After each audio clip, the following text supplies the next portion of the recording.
Crime branch के पहले एक महाराष्ट्र साइबर में भी इस सिलसिले में एक ऑफेंस रजिस्टर हुआ है और क्राइम ब्रांच के ऑफेंस के बाद दो ऑफेंसेस मालवनी पुलिस स्टेशन में इंडिविजुअली दाखिल किए हैं विक्टिम्स ने और एक लोनावला पुलिस स्टेशन में भी एक ऑफेंस इसी प्रकार का दाखिल है।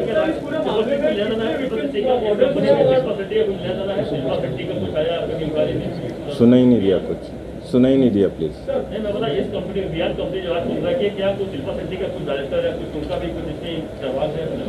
अभी तक कोई एक्टिव रोल नहीं पाया है। We are investigating the case.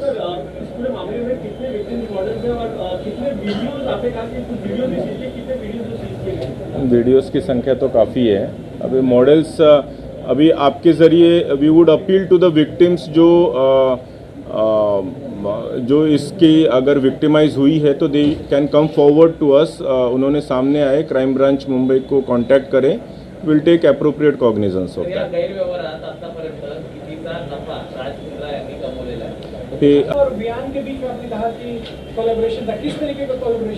Content creation और publishing.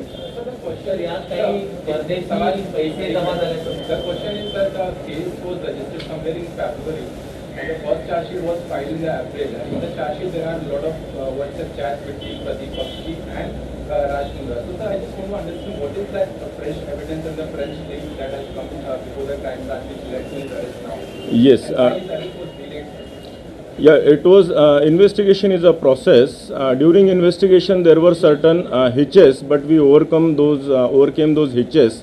And in the fresh office search that we conducted yesterday, we found lots of incriminating evidences based on which we arrested them. Sir, what were those hitches? Because the charge sheet was filed in April only, which had the chats which you guys have listed as evidence. And so why the delay of this? What kind of? Yeah, there were many electronic evidences also to be proven. Some accounts were to be verified, transfer of money, and real ownership of the accounts and the content and the publisher was to be verified beyond doubt before we could take some coercive action.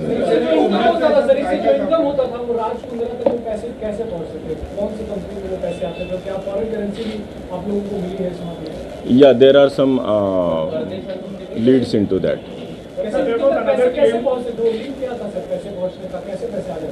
That was account to account transfer also.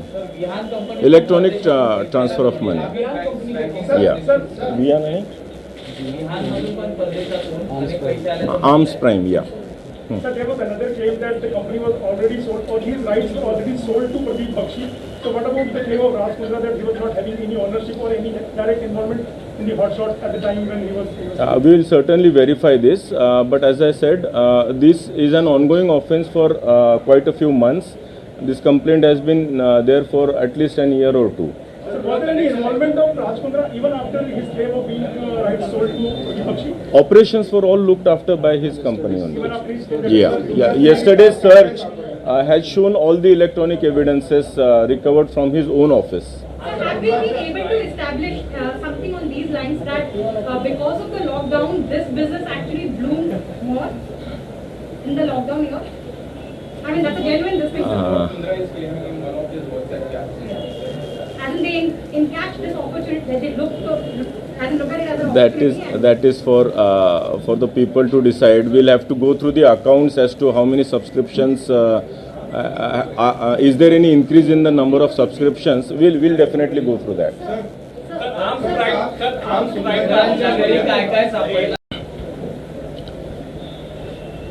फरवरी 2021 में crime branch Mumbai ने Malvani police station के अंदर pornography films के सिलसिले में एक case register किया था। उसी केस के प्रोग्रेस के तहत आज की ये प्रेस कॉन्फ्रेंस है। उस केस में ऐसा निष्पन्न हुआ था कि जो नए कलाकार होते हैं, स्पेशली महिला कलाकार जो होते हैं, इनको प्रलोभन दिया जाता है, इनको आमिष दिया जाता है कि आपको एक अच्छी वेब सीरीज़ हम दे सकते हैं या कोई शॉर्ट स्टोरीज़ में आपको हम अच्छा ब्रेक दे सकते हैं। ऐसे करके आप उनका ऑडिशन के लिए बुलाया जाता था या कुछ शॉट्स लिए जाते थे और इस शॉट्स में थोड़ा सा बोल्ड सीन करना पड़ेगा। वो बोल्ड का ट्रांसलेशन धीरे धीरे सेमी न्यूड और फिर फुल न्यूडिटी के तरफ वो पिक्चराइजेशंस जाते थे, जिसमें ये महिला कलाकारों ने अपोज किया था और इन्हीं में से कुछ क्राइम ब्रांच के पास आई थी, जिसकी वजह से ये गुनाह दाखिल हुआ था। इस गुन्हे का तपास करते हुए आज तक कल तक क्राइम ब्रांच ने 9 आरोपियों को अरेस्ट किया है। इसमें ऐसे कुछ प्रोड्यूसर्स पाए गए हैं कि जो इन टाइप की जो पोर्नोग्राफिक फिल्म्स होती है, छोटी छोटी क्लिप्स होती है, उसको प्रोड्यूस करवाते हैं, फोर्सफुली प्रोड्यूस करवाते हैं। इसमें जैसे रोआ खान को ऑलरेडी अरेस्ट किया, उनके हस्बैंड को भी अरेस्ट किया है, गहना वशिष्ठ को अरेस्ट किया है, तनवीर हाशमी को भी अरेस्ट किया है, उमेश कामत नाम के एक बंदे को भी अरेस्ट किया है, जो फर्दर इन्वेस्टिगेशन में ऐसे पता चला कि he was looking after the India operations for the company of mister Raj Kundra, जो कि एक मुंबई के बिजनेसमैन है। उसका और डिटेल इन्वेस्टिगेशन करते हुए ऐसे पता चला कि इनकी राज कुंद्रा, इनकी जो वियान कंपनी है मुंबई स्थित, इनका टाई अप हुआ है केंद्रीन नाम की एक कंपनी है जो कि लंदन स्थित है, यूके स्थित है। ये केंद्रीन कंपनी के ओनर जो है ये राज कुंद्रा इनके ब्रदर इन लॉ ही है, और इस केंद्रीन कंपनी का ऐप है जो कि हॉटशॉट्स इस नाम से चलता था। इस हॉटशॉट्स पे ये जो भी कंटेंट क्रिएट किया जाता था, ये कंटेंट राज कुंद्रा और केंद्रीन की कंपनी खरीदती थी और उसको पब्लिश करती थी हॉटशॉट्स नाम के ऐप के ज़रिए।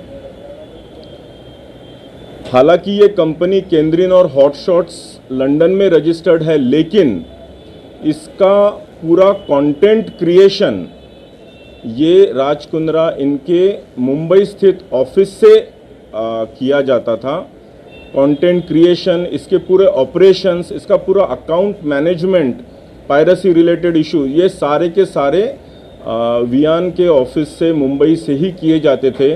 जब ये पूरे डॉक्यूमेंट्री और इलेक्ट्रॉनिक एविडेंसेस हमारे पास आए तो हमने कोर्ट से सर्च वारंट लेके उनके ऑफिसेस कल सर्च किए और इसमें ये सारी चीज़ें हमको मिली, including a few clips were obtained from the computers of their offices. इसीलिए कल रात में राज कुंद्रा और उनके जो आईटी हेड है रायन थॉर्प, उनको कल अरेस्ट किया है। Further investigation is going on. अभी इसमें हॉटशॉट्स नाम का जो ऐप है, ये पोर्नोग्राफिक कंटेंट होने की वजह से कंप्लेंट्स गई, जिसकी वजह से एप्पल स्टोर ने जून 2020 में इसको टेक डाउन कर दिया था और नवंबर 2020 में गूगल प्ले स्टोर ने भी इसको टेक डाउन कर दिया था। Now further investigation is in progress. Thank you.